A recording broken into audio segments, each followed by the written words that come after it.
Bonjour à tous et bienvenue dans cette nouvelle vidéo. Et aujourd'hui, je vais vous montrer la plus chère et la plus rare des plantes de ma collection. Pour faire durer un petit peu le suspense, j'ai commencé ma collection de plantes il y a environ 10 mois. Donc j'ai aujourd'hui environ 32 plantes dans un studio de 30 mètres carrés. Donc ça fait 1 mètre carré par plante. Plus beaucoup de place aujourd'hui, vivement qu'on déménage.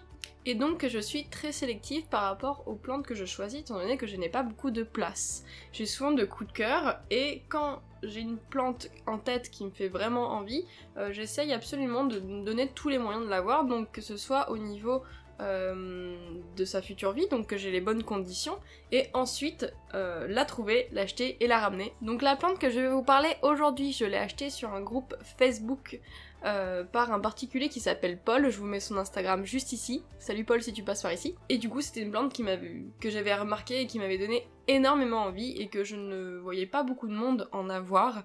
Et je me suis dit tiens, elle a l'air pas super commune, je vois que des articles en anglais sur elle, j'aimerais bien me la procurer et puis voir si ça passe chez moi.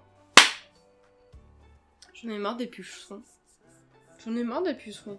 Franchement on est en guerre, on est en guerre. Le mot rare sur une plante ne veut pas forcément dire que c'est une plante difficile à s'occuper. Donc chaque plante a des besoins, mais il y a des plantes rares qui sont très faciles d'entretien et qui se propagent très très vite. C'est juste que la demande est beaucoup plus forte que l'offre, ce qui fait que la plante a un niveau de rareté plus élevé que la moyenne. Je vais pas te faire attendre plus que ça, je vais aller te montrer la plante. Par contre, avant ça, oublie pas de lâcher un petit like, de t'abonner, de mettre la cloche, et si tu veux, tu peux même me suivre sur mon Instagram qui est juste ici. On est bientôt à 500 abonnés, donc merci beaucoup pour tout ce que vous faites pour moi et je vais vous montrer la plante dès maintenant. Attention. Donc c'est un philodendron plomanie. Ça c'est encore un tout petit bébé. Donc voilà, je vous le montre d'un peu plus près, avec ses grandes feuilles. Déjà beau hein, pour un petit bébé comme ça. Hein. Donc voici, donc je vais vous en parler un petit peu plus. Donc vous pouvez voir ces feuilles là comme ça, donc ils ont une texture incroyable, elles sont incroyables ces feuilles au toucher. Elle a des reflets argentés qui plus tard, quand elle sera beaucoup plus mature, risquent de partir pour en fait devenir vraiment une énorme plante sous une forme un petit peu plus de bélier. Donc voilà, ça serait un petit peu plus comme ça. Sa future forme, quand elle sera beaucoup plus grande. Donc c'est une plante qui m'a coûté 130 €. Voilà, 130 € ce philodendron. C'est une plante rampante, donc elle n'a pas besoin de tuteur et elle se propage assez vite. Donc ici vous pouvez voir la future pousse. Et il ressemble énormément au mamey. Alors la différence du mamey, c'est que son pétiole, il est... Ah, attendez, j'essaie de vous montrer. Il est un peu comme un tutu en fait, il y a des vagues dessus. J'essaie de vous montrer d'un peu plus près. Voilà, vous voyez très bien là comme ça. Et ben il y a des petites vagues tout le long et son pétiole du coup est très très fin et très très long, donc il n'est pas cylindrique. Donc c'est ça qui fait sa particularité, surtout que il y a une belle teinte rose-rouge sur ses tiges. Il est vraiment magnifique. Donc si vous êtes intéressé par ce genre de plante, il y a le site plants.com qui en propose. Il me semble qu'ils sont quand même un petit peu excessifs parce que c'est pas des plantes très très grandes.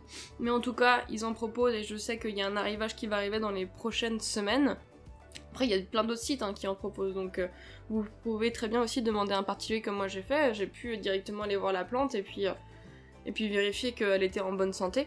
Donc je vais vous parler un petit peu plus de lui. Pour son sol, vaut mieux utiliser un substrat riche en matière organique. Donc vous pouvez très bien aller voir le Instagram de Jungle London qui propose en fait des substrats aracés intermédiaires qui correspondraient parfaitement à ses besoins. Donc elle a déjà des recettes qu'elle a élaborées elle-même de substrats, donc je vous conseillerais d'aller directement vers elle, vers ses stories à la une pour regarder. Au niveau de la luminosité, c'est pas une plante qui nécessite beaucoup de lumière en réalité. Alors il pousse beaucoup mieux quand il y a de la lumière, non lumière directe, donc avec une bonne exposition, il pousse super bien, mais par contre, c'est pas une plante qui demande non plus énormément de lumière, elle poussera moins vite, mais elle poussera quand même, ça sera juste beaucoup plus lent. Donc c'est pas une plante qui demande forcément énormément de lumière. Ici on est exposé plein sud et elle est à environ 3 mètres de la fenêtre. Et ça a l'air de parfaitement lui convenir. Au niveau des températures, elle apprécie les températures entre 16 et 26 degrés. Faut pas aller trop bas parce que ça pourrait en fait complètement stopper sa croissance. Et au contraire, bah, plus il fait chaud et mieux ça sera. Il faut pas tomber non plus dans de la canicule parce que ça risque de vraiment étouffer la plante. Mais en tout cas, elle se plaît comme toute plante tropicale dans des températures un petit peu élevées. Alors, elle tolère bien l'humidité, mais elle se plairait plus avec une humidité de 60% ou plus dans son environnement. Donc moi, avant d'avoir mon Plomanie, j'ai quand même investi dans un petit humidificateur d'air pour pouvoir rajouter de l'humidité à mes plantes, parce que de toute façon j'avais des plantes qui en avaient besoin et j'en avais toujours pas acheté. Donc là il y a une réelle différence depuis que j'ai pris cet humidificateur, où vraiment mes plantes se sentent beaucoup mieux, et pour éviter l'assèchement des feuilles, c'est mieux. Et également pour éviter les maladies fongiques. Donc moi j'ai arrêté de pulvériser mes plantes. J'utilise maintenant qu'un humidificateur parce que il y a trop de maladies fongiques quand on laisse l'eau stagner sur leurs feuilles. Donc voilà, je vous conseillerais de le faire. Après ils disent qu'on n'est pas forcément obligé de prendre un humidificateur, mais bon, vu le prix de la plante, c'est mieux d'investir. Et les conseils que je vous donne d'ailleurs, ça équivaut aux mêmes conseils pour le mamey. C'est quasiment pareil, c'est des philodendrons qui se ressemblent beaucoup. Donc si vous avez un mamey, également privilégiez une humidité d'au moins 60%.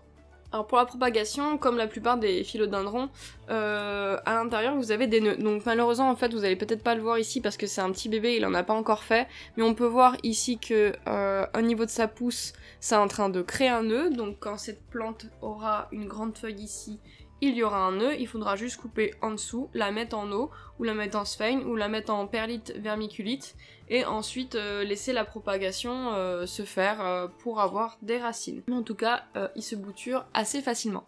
Alors le taux de croissance de cette plante peut être très aléatoire en fonction du sol que vous lui donnez, de la luminosité, de l'humidité, de beaucoup de facteurs, donc il peut très bien être super lent à grandir, comme grandir à vitesse grand V.